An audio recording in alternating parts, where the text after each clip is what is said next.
Сайн мэцхан үзэгчдээ спортын түүхэнд болсон сонирхолтой үйл явдлуудыг хүргэдэг босон явдлуудыг өсгөө өвтөр хүрэхээр шинэхэн дугаараа эхлэхээр бэлэн болоод байна. За юу нөхөө.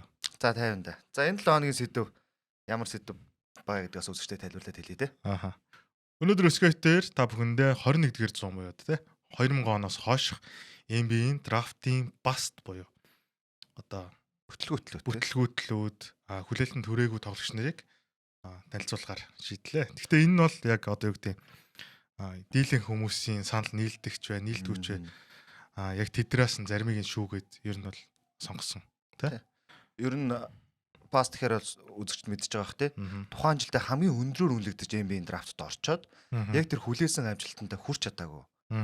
Тухайн үедээ одоо оюутандаа ч юм уу тий 10 жилдээ ч юм уу коллеждээ ч юм уу тий маш өндөр одоо амжилттай байсан мөртлөө тэрийг баталж чадаагүй тоглогчд гэх юм уу тий. Тийм. Тэгээд нөгөө баталж чадаагүй шалтгаанууд нь бас байдаг шүү дээ тий.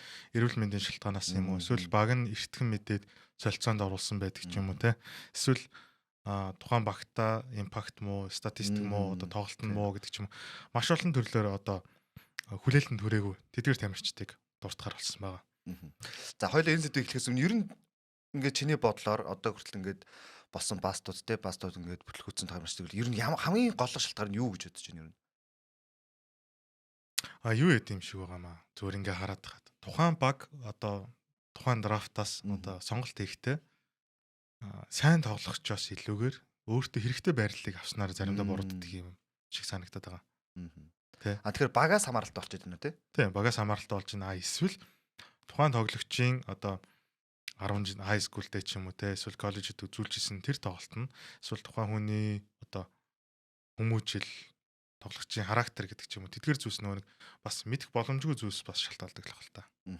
Миний бодлоор болохоор сагсан бөмбөгийн нөгөө нэг хувьсэл бас их нөлөөлт юм шиг байгаа. Одоо хувьсаж чадах тийм тоглогч нар энэ чинь маш олон үйлдвэрлэлийг ингээд юм бид өнгөрүүлж байгаа шүү дээ. Эхний одоо ордог жилдээ үнэхээр сайн байж байгаа тухайн одоо сагсан бөмбөгийн хувьсэл болон одоо багийнхаа системд уус чадаагүйс болоод ингээ хохирсон. Мөн дээрээс нь багийн үндсэн ротейшн бүрэлдэхүүнд орж чадахгүй байрлал давхцах тохиолдолд бас иймэрхүү зүйлүүдс гардаг юм шиг санагдтыг.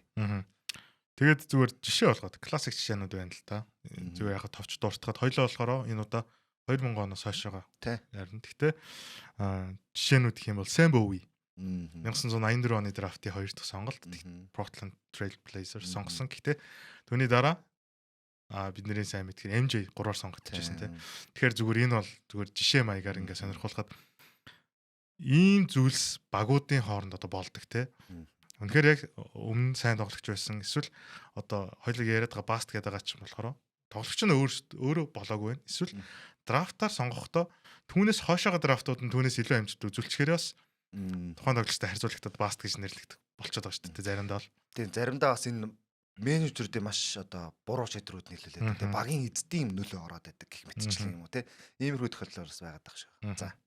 Тэгээд өнөөдрийн хувьд болохоор өсгөөтөр би 15 оноос хойшхыг иргэдэд сонгосон байгаа нэг 2 3 тоглогчийг. Өсгөө болохоор 15 оноос өмнөхийг 2000-аас 2015 болсон одоо хүн болгоны мэдээд байдаг биш мэдхгүй хэрнээ бас маш өндрөөр үнэлэгдсэн. Гэхдээ тэр зам нь яаж өрнсөн талаар одоо та бүхэн сонирхолтойгоор ярьж байгаа тийм. За миний эхний сонгосон тоглогч болохоор Scott Henderson байгаа. Саяхны юу драфт шүү дээ. За яг магадгүй зарим үзэгч нар маань санал нийлэхгүй байж болно. Гэхдээ тайлбарлах гэж хичээе. Scott Henderson анх 2017 настайдаа алхах сургуулаа төгсөөд тэгэд NBA G League Ignite гэдэг багтад орж исэн. Тухайн G League Ignite нь болохоор потенциалтай, чадвартай, ур чадвартай одоо NBA-д орохыг хүссэн тэр тоглогч нарыг одоо G League-ийн багаар дамжуулаад NBA руу одоо драфтлагдах тэр одоо дундах гүүр нь болох гэж одоо анх байгуулагдчихсан баг юм билээ. Тэгээд G League Ignite багта 2 үлрэл тоглосон. 2 үлрэл тоглоод NBA-д нэр өгсөн байгаа. Гэхдээ нэрээ өгөхөөс өмнө Scott Henderson-ыг одоо аналистууд маш өндрөөр үнэлжсэн байгаа. Тухайн жилийн драфтын номер 1 бидний мэдэх одоо Виктор Wembanyama легт ямар байр суурь эзэлсэн байгаа тоглогч үлээ те. Хамгаалалт товтлохонгүй бүр ерөөсө тэр үний талаар одоо би энд ярих нь ч баг илүү болчиход байгаа байхгүй. Тэгэхээр тухайн үедээ драфтын өмнө баг зарим аналистууд шүү Scott Henderson-ыг драфтын нэгээр ч орох боломжтой гэж хэлэгдэжсэн тоглогч байхгүй. Тухай би яг сайн санаж байна. Тэгээд тухайн драфтын эхний 5 сонголт чинь одоо нөгөө нэг 2 ихэр Томпсон байгаа те. Амен Томпсон, Асар Томпсонтой. Тэгээ Скут Андерсон, Wemby гэдээ явдсан шүү дээ те. Дунд нь бас хэн байдаг вүлээ. Ямар ч тач ингээд эхний 5 байдаг. Тэгээд эхний 5 тоглогчийн ерөөсөө нэг нь л ахлах сургуулийн коллежээс орж ирсэн. Нөгөө 4 нь болохоор ерөөхдөө дандаа юм шууд лигээс орж ирсэн байгаа байхгүй юу. Нөгөө 2 их чинь болохоор бас нэг юм жижиг лигт тоглолдог те Америкийн 2 Томпсон. Тэгээд Wemby болохоор өөрөө бас Франц тоглож ирсэн. Тэгээд жилиг Ignite багаас орж ирсэн. Скут Андерсон байгаа. Би махуудын хувьд ингээ харах юм бол биеийн хөгжил бол маш сайтай. Ер нь бол булчингийн ялгарал гэдэг ч юм уу те. Булчингийн маш өндөр атлетик өстэй. Атлетик ерөөсөө орчин цагийн сагсан бөмбөгт яг нурууны хэдийн нуруу наамхан ч гэсэн те. Тэрийг ингээд нөх хэмжээний юм байна гэд аналистууд үзээд Виктор Вембиньямагийн дээгүүр хүртэл үнэлж ирсэн бас цаг үе бол байгаа л да. Тийм учраас энэ хүнийг одоо Wemby ямар хэмжээнд байгаа, одоо Скут Андерсон ямар хэмжээнд байгаа гэд харьцуулах юм бол энэ хүнийг баст гэж нэрлэж болох болчиход байгаа байхгүй. Гэхдээ бас Wemby-тэй харьцуулахаар бас хэцүү л дээ. Wemby ч одоо нь сүүлийн 10-ны гоц тоглож байгаа шүү дээ. Тэгэхдээ тэдний драфтын ангийг бас дажгүй гоё драфтын анги гэж ярьдэн шүү дээ. Тэгэд одоо 2 үлрэл тоглолоо. Эхний үлрэлдээ 66 тоглолтод эхний үлрэлдээ 62 тэгээ 66 гэдэг чинь дунджаар нэг үлрэлдээ 60 тоглолцсон юм байна. Өнгөрсөн 2 үлрэл те. Нэг 27.5 минут дунжилсан юм байна. 13.3 оноо. Тан нэг 5 дамжуулттай дундаж тоглогч юм. Үзүүл. Нэг бол кор тоглогч талцсан л та. Дундаж тоглогч. Багт Portland Trail Blazers багт бол хангалттай минут аваад те. Өөрийгөө хангалттай харуулад явах боломж бол уг нь бол байсан л та. 27 минут гэдэг чинь ер нь бол дажгүй минут шүү дээ. Тэгэл зарим үед энэ чинь 30-аас дээш минут тоглож байгаа үеийг. Хамгийн гол нь мань хүн бас заримдаа бэртээд гимтчихдэг. Тэгээд сая улирлын өмнө 9 сард бэлтгэлийн үеэрээ гуйны хар тийм шүү дээ. урагдсан. Тэгээ одоогор бол улирлын тоглолтод оролцоог байгаа. Тэгээд хэрвээ ирлээ гэд үзэхэд Drew Holiday бас яг хуу ингээд байна, энэ багт байна, Damian Lillard байна, яг хуу тоглоог байгаа. Гэхдээ хамгаалтын байралт те нэг юм хоёр дээр. Тэгээд ингээд ирэхээр нөгөө тоглогч нарын хажууд гарч чадах уу, гарахгүй байх уу, яах вэ, ийх үү гэдэг тийм асуудлууд байгаа. Тэгэхээр энэ тоглогч маань зүгээр миний бодлоор одоогор бол баст болцсон юм шиг санагдаад байдаг. Эсвэл яг би хэлж дүгнж мэдэхгүй. Гэхдээ улирал нь одоо чинь 4 дахь жилдээ л явж байгаа шүү дээ. 3 дахь жилдээ л явж байгаа тийм. Тэгэхээр чи бас дүгнэхэд арай эртвэж бас магадгүй юм. Гэхдээ Portland-ийн ирээдүй Скут Андерсон гэвэл хэцүү тийм. 2-8 руу биш, 3 биш. Би бол биш л гэж хэлнэ. Ямар нэгэн том солилцоо гэхэд тэнд дунд авчруулагдтал тамирчин болчиход байна л да тий.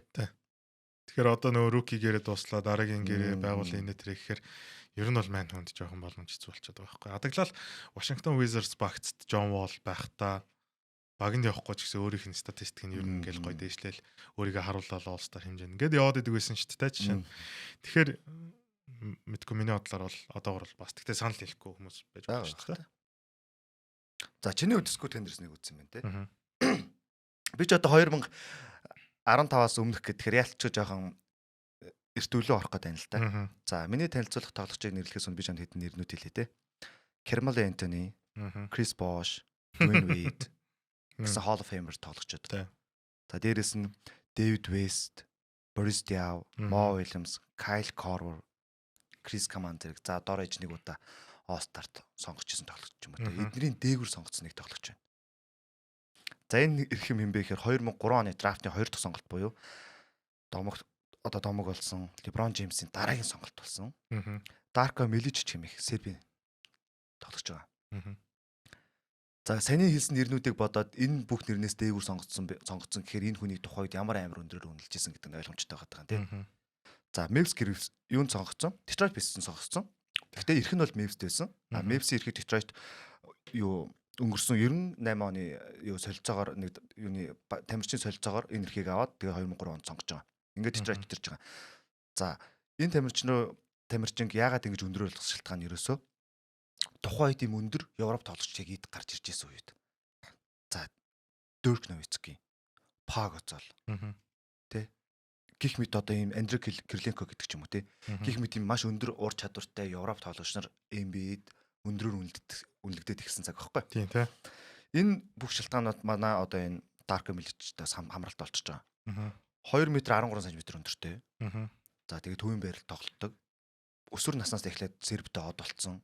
Сербийн одоо өсвөрийн шгшээ баг болон одоо томоохон багуудад тоглоод үзсэн. Энэ тамирчныг 85 онд төрсөн гэдэг чинь 17 настад нь 17 нас 18 нас хүрээгүй байхад нь ч ингээ юм би сонгочихж байгаа. Энэ бүр драфтын хоёроор сонгочихж байгаа. Тэгсэн. За ингээд юунд бүр ингээд скаутууд явдсан шүү дээ. Ингээд скаутууд ингээ олоосоор явж байгаа скаутууд Darko-г ингэж үнэлжсэн байгаа. За энэ бол ер нь бол Леброн номер 1 бол хоёрт нь баг Darko шүү. Darko бол хамгийн өндөр потенциалтай тоглогч ямар азтай баг нь авахулаа гэд. 2000-ад оны их үе шүү дээ 2003 он ч тий. За тэгэхэд тэр үед ямар баг тоглогчд доминит хийсэн юм. Shaquille O'Neal тий, Tim Duncan, Dirk. Ингээ ботор дандаа юм төв сетэ багууд тий. За Detroit-оос одоо Walls гэдэг ч юм уу тий. Төв сетэ багууд маш өндөр амжилт үзүүлж исэн тим одоо цаг үе байсан байгаа юм л та. Ингээд энэ жишгийн дагуу Detroit Pistons баг Darko Milicic хоёроор авчиж байгаа. За тухайн үе Detroit Pistons бас өөртөө амар баг байсан. Бас тэр нь бас энэ хүний баст бол хамгийн том шалтгаан бол энэ шалтгаан. Detroit Pistons 2003 онд зүүн бүсийн финалд гараад ирсэн. Финалцсан. За энэ тамирчныг авах тэр үед ямар амжилттай бүрэлдэхүүн байсан бүгдээрээ мэдэн те. Ben Wallace, Sean Prince, Chauncey Billups, тэ Rashid Wallace, Richard Hamilton гэх мэт авраг авдаг жилэн шүү дээ 2004 онд. Ийм бүрэлдэхүүнтэй байж одоо Darko-г аваад энэ тамирчны ерөөсөө хөгжүүлж чадаагүй. Минут маш бага болцсон. За Darko Milicic сүүлд нь өгсөн ярилцлаганд ингэж хэлсэн байт. Би тоглохыг маш их хүсдэг байсан ч гэсэн надад хангалттай минут олдоогүй. Энэ минут олдоогүйгээс шалтгаалж би өөрийнхөө хөгжүүлэхдээ талбайд гарах мэдрэмжээ бүрэн алдсан. За сүүлдээ ингээд драфтын хоёроор сонгогдсочоод 4 5 6 онуудад ингээд энэ байдал нь үргэлжлээд байх тусам энэ бүр улам өөртөө дарамттай санагдаад ер нь сагсан бөмбөг би заавалч ингэж одоо тий амьдралаа залгуулах уу гэдэг бүр тийм бодолд хүртэл орсон гэж байгаа байхгүй. Өөрөө 17 настай байсан учраас одоо юм бид 18 19 ч жоо хүүхэд байгаа шүү дээ. Энэ өөрийнх нь сэтгэл зүйд маш хүндэр тус учраас тэр нь бас их нөлөөлсөн гэж байгаа. Ингээд Detroit Pistons авраг авдгаар аваад яг финалийн тоглолт юу хамт авраг авчиж байгаа юм л да тий. Гэхдээ минут маш олдсон. За финалийн тоглолт бол плей-оффын тоглолтуудад ч гэсэн баг хитрхи оноо тасарсан юм уу эсвэл хитрхи оноогоор хожигдож байгаа тохиолдолд талбайд гарч ирсэн. Ингээд Detroit Pistons баг энэ хүчрхэг бүрэлдэхүүнтэй үед нь ингээ авраг авч чадаагүй юу хангалттай минут олж чадаагүй учраас өөрийгөө хангалттай баталж чадаагүй. Үүнээсээ болоод дараагийн өөр багууд ч гэсэн очоод өндөр үнэлэгдэж чадаагүй. Гэхдээ энэ тамирчин маш олон рекордыг тухайн жил орохдоо тогтоосон байт юм байна. Одоо статистикаар бол тий. Ийм би тоглосон 5 дахь хамгийн залуу тоглогчор бүртгэж ирсэн юм байна. 17-д орж ирсэн учраас. За тухайн жил мэдээж LeBron James хамтарсан тий. За хамгийн анхны хамгийн залуу гадаа тоглогч болж ирсэн юм байна. За финалийн тоглолтод оролцсон хамгийн залуу тоглогч болж ирсэн юм байна. За тэгэд NBA финалд төрүүлсэн хамгийн залуу тоглогч болж ирсэн. Тэгэхээр өөрөө маш залуудаа энэ багт очоод энэ нь өөрийнх нь бас сөрөг одоо дараагийн гарах үр дүннийх нь одоо эхлэл болсон гэж үзээд байгаа. Бүр Wonder Kid гэдэг очтой байсан байж драфт орохдоо. Бас нэр юу сонирхолтой тэгэхэд Сербид тоглож байхдаа Никола Йокич яхтай нэг багт тоглодог байсан юм байна. Нөгөө хүнд хоёр гараа. Тий, хүнд хоёр гараа нэгтэй. Тэр нь яхаа сүлд мэдгдсэн. За ингээд юу карьерийнхаа нийт одоо юм бид үзүүлсэн карьертаа нийтдээ 6 оноо 4.2 самраас бөмбөг авалт зодогдсон. За энэ үед бол Orlando Magic, Memphis Grizzlies, Minnesota Timberwolves зэрэг багууд тоглосон. За хамгийн гайгүй тоглосон баг нь гэвэл Minnesota Timberwolves энд бол нэг саяны хэлсэн юунуудаас нэг 7 оноо тий 5 самбар дуншилж ирсэн энэ үеийн. Гэхдээ мэдээж одоо саяны хэлсэн нэрвэрлэх Carmelo Anthony, Chris Bosh, Dwayne Wade зэрэг энэ том эрхмүүдтэй зээж тэнцэж очиж чадаагүй. Тэгээ энийг хүмүүс юм би одоо аналистууд юу гэж дүгнэдэг вэ гэхээр хитрхийн юм одоо өндөр хүлээлттэй байгаа тоглогч ингээд том багт одоо аврагын хэмжээнд те авраг авах тийм амбицтай том багт очихоор тухайн тоглогчд ямар нэг юм юу одоо өөрийгөө баталж харуулах юу болдохгүй наа. Би энэ тоглогчийг харчаад яг Монголынхаа дээдлэгтэй яг уйлдуулж бодсон л доо. Одоо жоохон инх амар гэж юм уу те. Драфтын тэрүүн сонголт тэрнээ. Аврагын одоо амбицтай том багт очоод одоо хүртэл минут маш хангалттай оролцохгүй шүү дээ. Тэгэхэд нөгөө талд ус хоёр яаж юм те.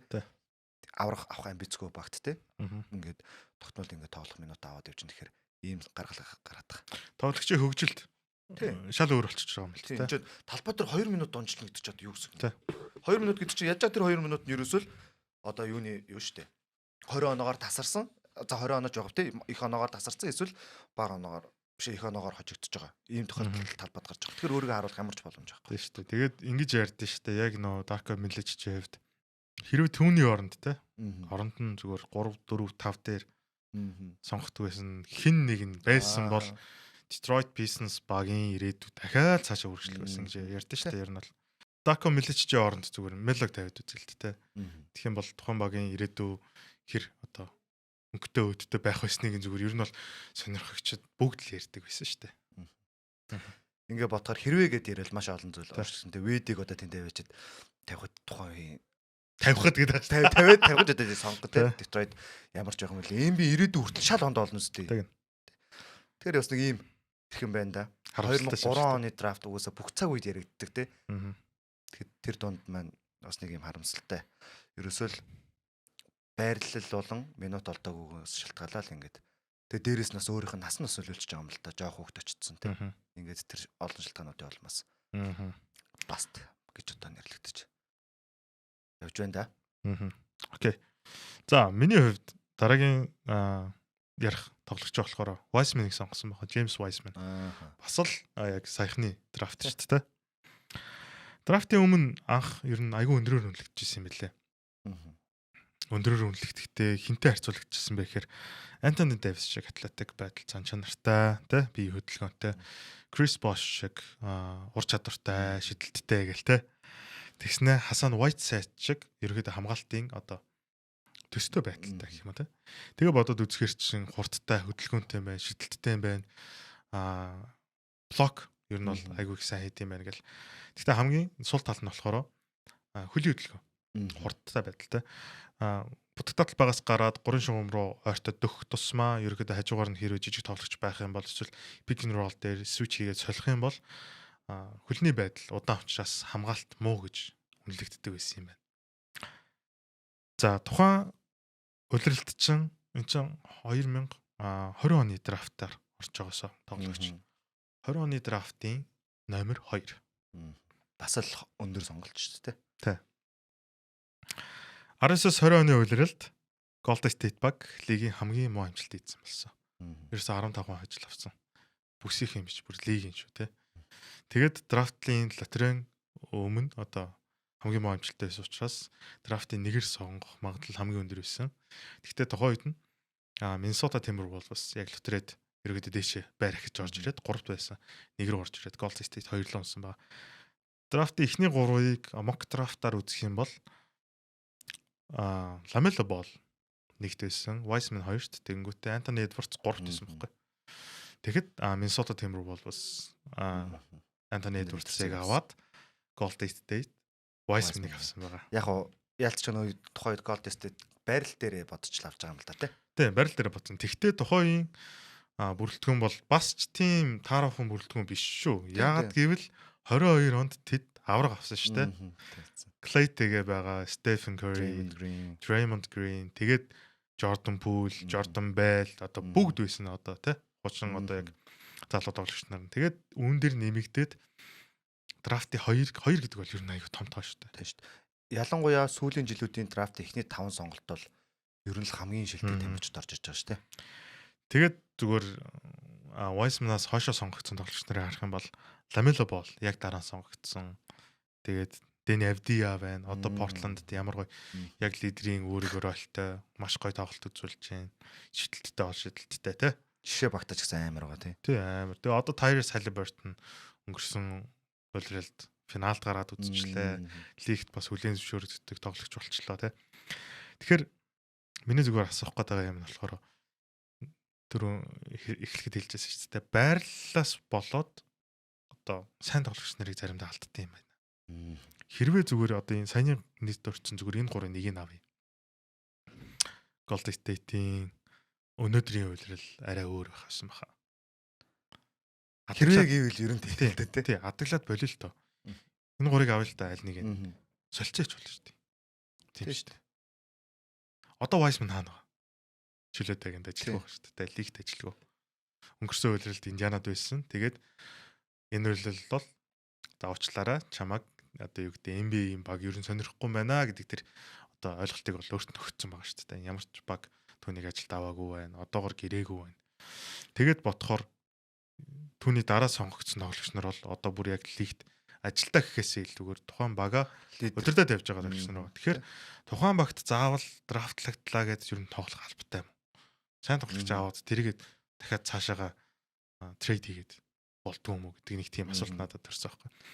Тийм болохоор Джеймс Вайсманыг олон нэг амжилттай удирдлагуудын дундуур ганц унсан тэр жилд нь драфтын гоё ирэх авчаад ашиглаж чадаагүй учраас тий.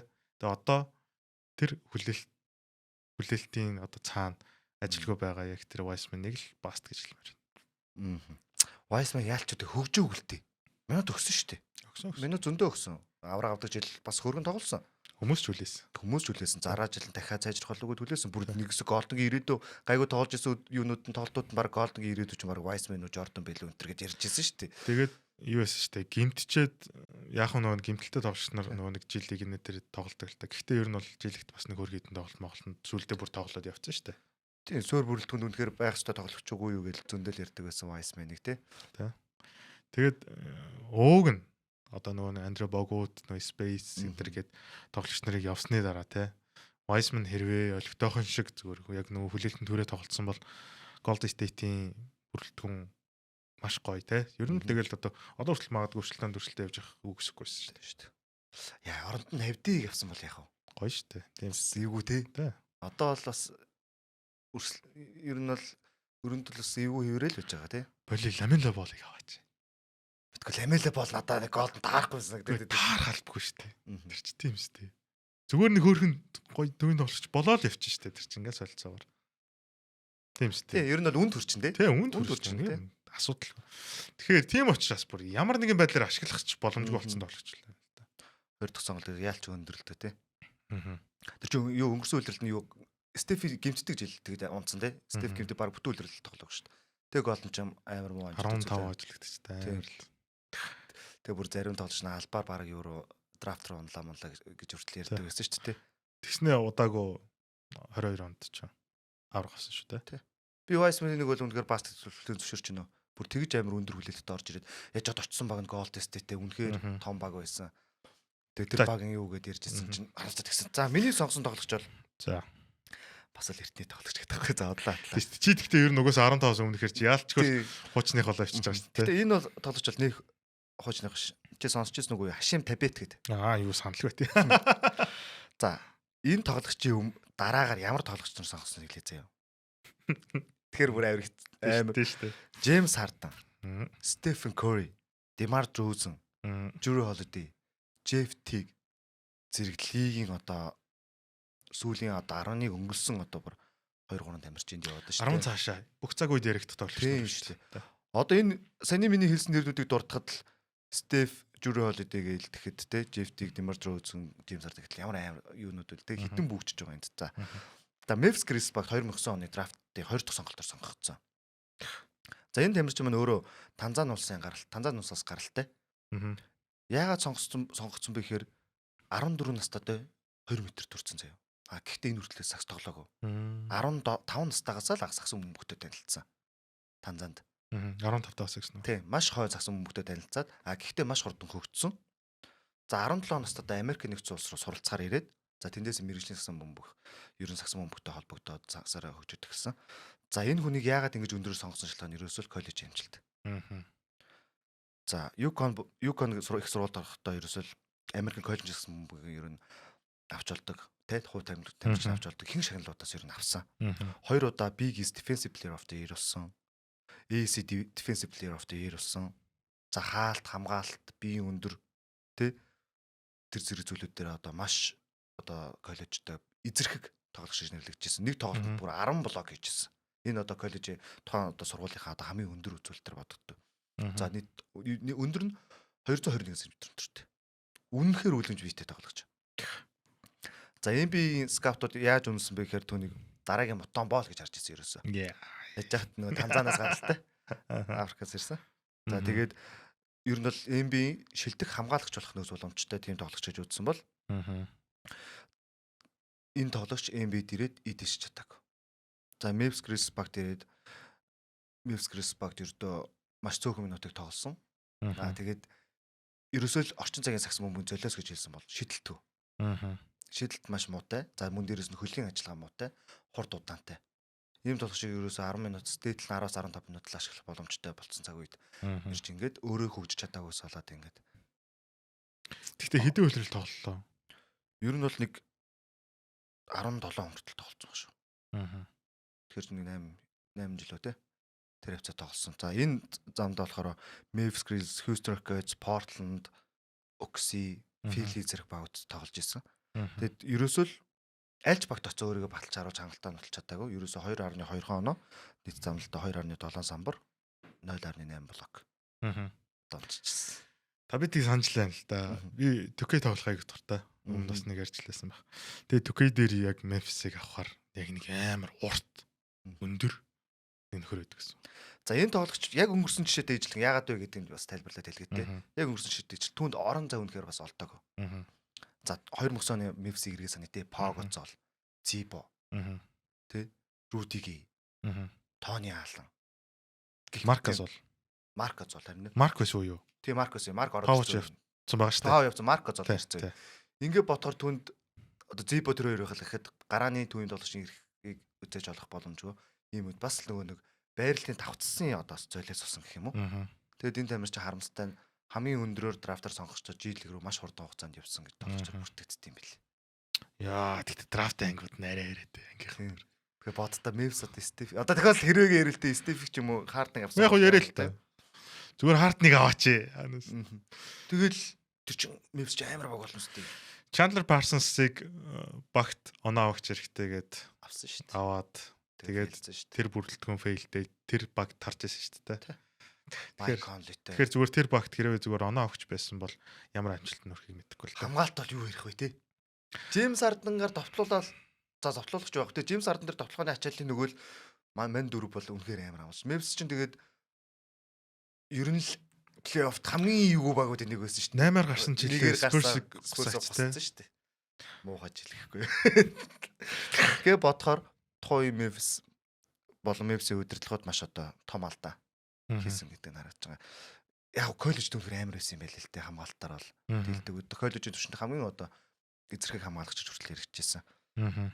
Тэгээ одоо 2017 оноос хойш ер нь гадаад улсуудын лигүүдээр олон улсын лигүүд яваад Японд тоглосон байлээ. Тэгэл энэ чинь 17 оноос хойш бас G-лиг рүү буцаж тоглоод байгаа шүү. Японд тэгээ 50-анд Хятад одоо 50-ны багт өнгөрсөн үйлрэл 2023-оос 24-25 оны үйлрэл 50 одоо хүртэл тоглоод байгаа. Тэгээ одоо хүртэл тоглож байгаа. Ийм ирэх юм байна да. Мартцсан ба шүү дээ. Саягийн санал харин чамаг хэлсэн чи хашийн таад. 2009 оны хойш одоо хүртэл тэгтээ сагсан бүгэ аяагүй явж байгаа гэдэг бас болж байна те. Хоолоолоод идэд шүү дээ. Чаддаг ямаараа болж байгаа гэдэг чи. За, миний хувьд за одоо хүмүүс зарим нь алнаа. Zion Williamson. Одоо хүртэл хүмүүс түүнийг хүлээдэг. Чи бүр баскет хэлчихэж байгаа юм уу? Тий. За, миний хувьд бол одоо хүртэл бас нэлээд олон жил явчлаа тий. Бэж 19 оны драфтын нойр нэг одоо хэдэн он бэлээ. Чи одоо хүртэл хүлээж байгаа юм уу тэгвэл? Хүнийг 6 жил хөвчийг хүлээнэ гэж байх уу? Зөв шүү дээ. Тамирчныг. Одоо яг үүндээ баг ингээд өмнөөс нь шантарч шүү дээ. Би бол Zion-ыг дээд хязгаартаа тулцсан гэж боддог юм бол. Энэ жил тураал амар болоод ороод ирнэ гэсэн яг л нөгөө нэг залаал самбарлуу дайраал нэг солгоо цацдаг. Яг л нэг хүчээр хийх гэж үздэг. Тэ. Тэр юу нэрээс хоцортой хөтөй хамгаалтанд тойрог хിവэрэд. Юу юм бэ? Зүгээр л хүмүүсийн сэтгэлд яагаад тийм амар хүлээлт байгаад идэг гэхээр хайп шүү дээ. Бүр хитрхийн өндөрт байсан. Бүр ингээд дээр нисчихсэн баг. Дараагийн LeBron гэж явж ирсэн шүү. Яагаад тий нөгөө нэг high school-ийн бичлэгээ тэрийг үзэнгүүт энэ одоо юм амар том биетэй нөхөр те.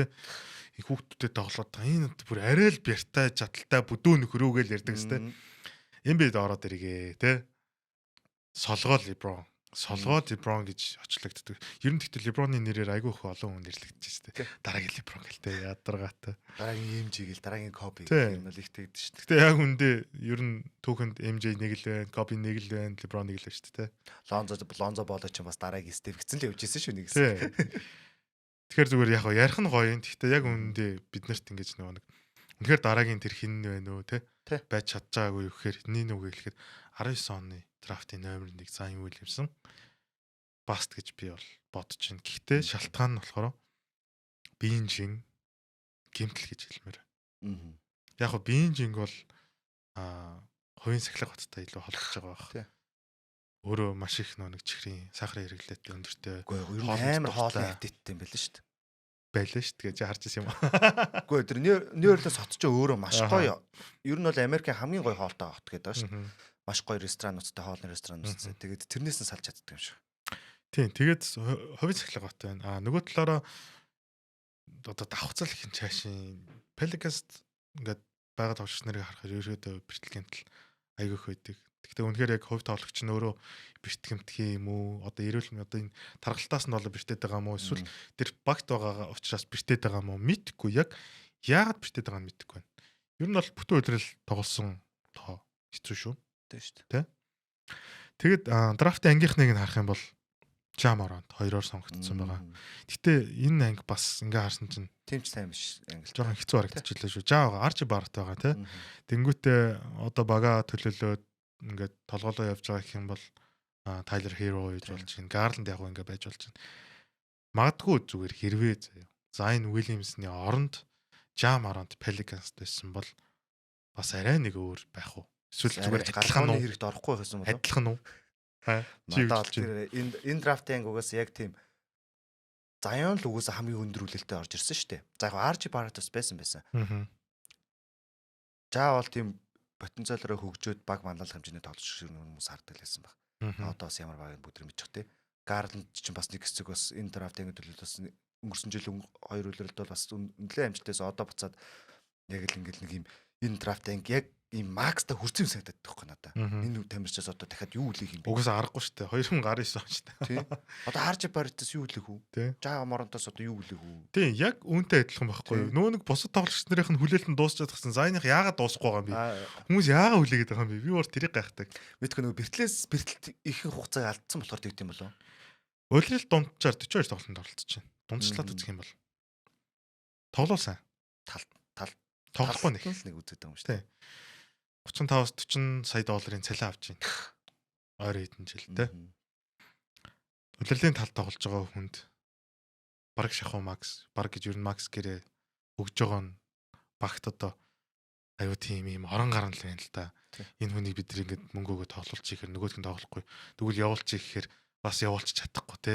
Нэг нөөн хүлээлт чи хэвээрээ байгаад байгаа байхгүй. Би яран гайхаад байгаа юм. Бусд дээр нь байхгүй мөртлөө яга Zion дээр байгаад байгаа юм би. Тэгэхээр айгүй өндөр өгөөц. Zion гэхдээ орж ирсэн цагаас хойш хизэж багийн клатч тоглож байгаагүй те.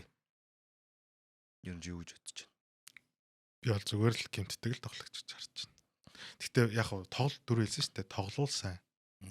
Тоглуул чиний хэлдэг шиг байж чадна л да. Тоглохгүй нэг юм. Ирүүл байгаад байвал Zion төгтөр минут нь байна, цаг нь байна тий. Бүх юм байгаа байхгүй. Ер нь бол бүх юм байна л да. Од болоход хэрэгтэй бүх юм байна дүн. Тий. Ирүүл мэд л алах.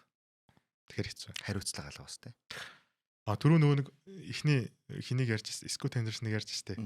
Тэрэн дээр нөгөө нэг сая гинт санчлаа зүгээр драфт ангийнхныг ярьж байсан. Ихний 5 сонголт чинь Wemby-гийн дараа нөгөө Brandon Miller юм шүү дээ. Сая гинт ботсон чинь. Тэгээ Brandon Miller ч гэсэн бас маш гоё тоглогч. Ер нь бол ирээдүйд баг PG-ийн хэмжээний тоглогч гэж би бол хардсан шүү дээ. Бүр үү? Тий. Баг хинээс илүү шүү. Scoot Henderson-аас илүү ирээдүй байгаа. Яг тухайн юун дээр хэлэх гэж байгаа мартчих. Окей. Тэгээд удахгүй харагдах тий. Тий. За миний дараагийн сонгосон тоглогч бол Адам Morrison гэдэг тоглогч байгаа. 2006 оны драфтын 3 дахь сонголт. Charlotte Bobcats тухай одоогийн Charlotte Hornets тухайн Charlotte Bobcats те. Тоглож байсан. Нийтдээ замналтаа 4 үлрэлт тоглосон. Драфтын 3-аар сонгогдчиход. За энэ хүний сонгогдох жил Brandon Roy, Rajon Rondo, Kyle Lowry зэрэг тоглогч энэ хүний араас ирэмлэгдэжсэн юм байна. Гэхдээ номер 1 сонгогч байсан Andre Bargnani бас хүмүүс баст гэж боддог те. Тий. Bargnani юу? Тий. За энэ хоёроор нь бол LaMarcus Aldridge сонгогдсон байдаг. За энэ эрхмүүдийн араас Адам Morrison юм эрхэм сонгогдсон. За 80 раунд төрсэн юм тамирч байгаа. За энэ хүнийг яг зөвдөх нэг юм яг гэмтэл бэртлээс болж улирлаа өндөрлүүлсэн. Хөлний өвдөгний хэсэлээ тасалж улирлаа өндөрлсөн. Багада чихрийн жижигтэй байсан юм байна. Тэгээ багада чихрийн жижигтэй байжгаад мэрэгжлийн спортоор ингээд тоглоод ингээд яана гэхэд ер нь маш олон хүмүүс нь ингээд дургуусдаг эсвэл энэ хүн спортоор дамжуулж итгэрч одоо тэрийг давж тулсан гэдгээр бас хүмүүсийн одоо юм хайр хүндлэлийг хүлээжсэн юм ярих юм байна. За нийтдээ NBA зам 4 жил тоглохдоо 7.5 оноо л дундалж ирсэн. Карьертаа. Тэгтээ бас нөгөөдөө бодоход арай гайгүй байгааз. За энэ хүний яагаад NBA драфтын 3-аар сонгогдсон бэ гэхээр Гонзага хотын домог усан тоглох. Гонзага коллежийн домог усан тоглогч болсон байгаа. За яасан бэ гэхээр 5-6 онд 28.1 оноо дундсан гэдэг одоо энэ сэд. Дэгдүүд ирсэн ч. За домогч идэгч домогтой. Lakers-ийн ахлах тасалж чадах одоогийн жижиг идэх гэж шүү дээ. Коллежийн од. За энэ хоёр ч хоорондоо тулсан байгаа. За энэ хоёрын ер нь бол тулаан бол амар болж исэн. Тэгээд энэ хоёрын scoring rival гэж одоо явдаг тийм юу байгаа. Тоглолт байгаа. Хоорондоо маш өндөр оноо хоорондоо өгч ээжлэх. За мэдээж коллежийн карьераа 28.1 оноо дунсан 40 нэмэх оноо авсан тоглолтууд маш энтэгтэй. Маш өндөртэй. За Гонзага коллежийн одоо NC-ийн өндөр түвшинд авчирч ингэж олон хүмүүст харуулсан тоглогч учраас энэ нүг одоо Гонзага коллежийн одоо алдрын танхимд болон одоо коллежийн бүх цаг үед ярьдаг юм алдартай тоглогч байсан байна. За орхоос өмнө ямар хүмүүстэй зүрлэж байсан гэж бодож байна. Larry Bird-тэй зүрлэж. Эрэг орхоос өмнө амар хүмүүстэй зүрлэж байгаа ч тийм. За юу гэхгүй. За дундын цай шидэлттэй. Тэгээд ийм fadeaway гоё идэг. За тэгээд ер нь бол ирээдүйд бол ямар ч багийн номер 1 скорер юм уу болох боломжтой гэж хардаг байсан байна. Миний супер оноо авах гэхэд үгүй чи бодлоо. NC-д 28.1 оноо дуншлах гэж тэр чинь нэлээд оноо түүдэг гараа байж харж байгаа зү. Тийм ээ. Тэгтээ зүгээр за энэ бол 2000 он их үе те. Тийм. Нэг нөгөөлөхөд би наа нэрийг чи бүр мартцсан байна. Тийм. Би сая харчаад саналаа. Тий, тэглээч мартцсан. Гэтэ санаж байгаа үедээ ч гэсэн би наа тоглож чи сайн мэдчихгүй зөө. Тэгээ зүгээр ингээ боцчлаа Bird-тэй ингээд харьцуулагдсан шиг. Зүгээр төсөөлөгдөхгүй. Тухайн үед яагаад авсан гэсэн чинь Michael Jordan өөрөө сонгосон гинэ. Чалгад эзэн болсон шүү дээ. Ямар ядаргаатай. Тийш дээ. Тэр жилдээ аахгүй. Тэр жилдээ энэ сонголтыг хийгээд тэгээд ерөөсөө л харж байгаа л стадын нараал өө нүгтэй яваа гэж сонгосон юм шиг. Гэтэ ер нь бол тухайн үед гимтэйг байсан бол ямар амжилт үзүүлэх нь бол ер нь хэлж таашгүй. Тэгээд Шарлотоос гадна сүүлд Lakers нэгдээд 2010 онд аврах зүүн шүү дээ. Сэлгэн зууж байгаад. Ийм ирхэн байна да. Яа, Шарлот гэснээсээ энэ Брэндон Миллер гээл дээгүүр сонгоол Ланза боол гээл Ламело гээл дээгүүр сонгоол. Бас Шарлот зүгээр драфта хитайхан бас гоё хийчихэд уг нь боломжтой байгаад. Драфтын сонголтууд байхгүй байгаад байгаа шүү дээ. Шарлот ч сүүлийн хэдэн жилүүд дандаа л дээгүүр сонголт аваад байгаа. Яа шийдсэн юм бэ. Тэгтээ саяны нөхөр бол арай. Чи бодлоо NC-д 28 оноо дундалж байгаа хүн ер нь